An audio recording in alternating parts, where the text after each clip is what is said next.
Assalamualaikum warahmatullahi wabarakatuh.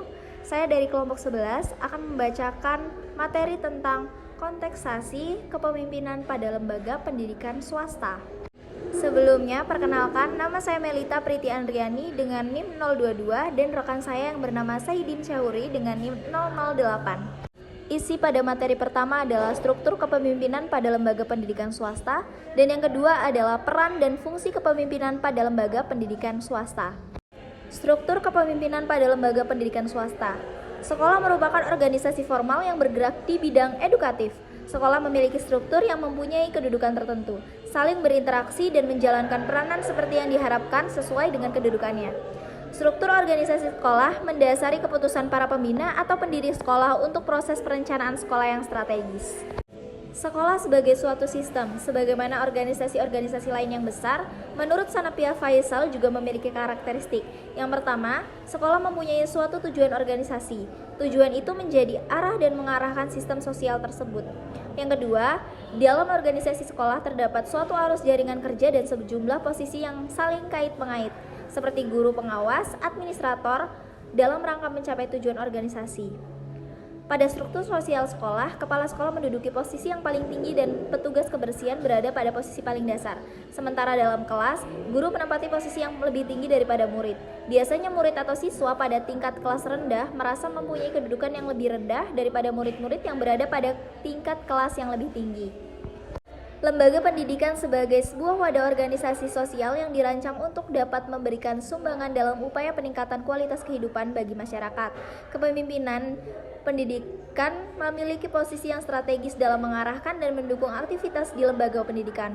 Pemimpin pendidikan atau kepala sekolah mempunyai peran yang sangat penting dalam meningkatkan mutu pendidikan.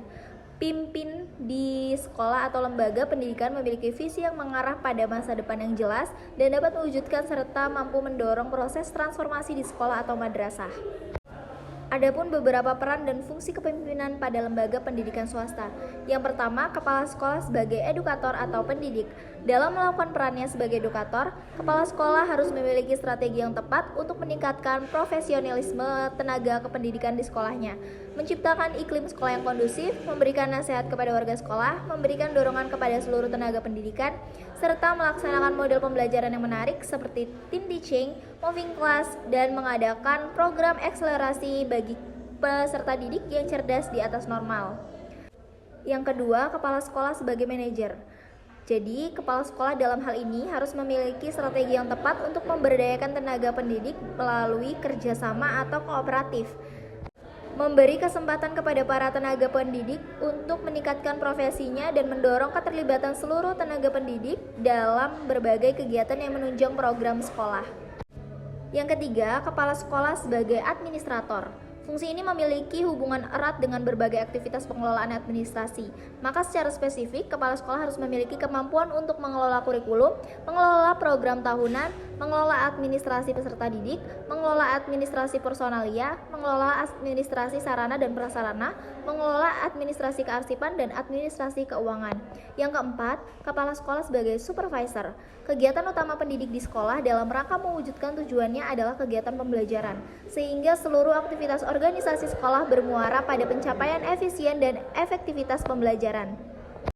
Baik, itu saja yang dapat saya sampaikan. Kurang lebihnya saya mohon maaf. Wassalamualaikum warahmatullahi wabarakatuh.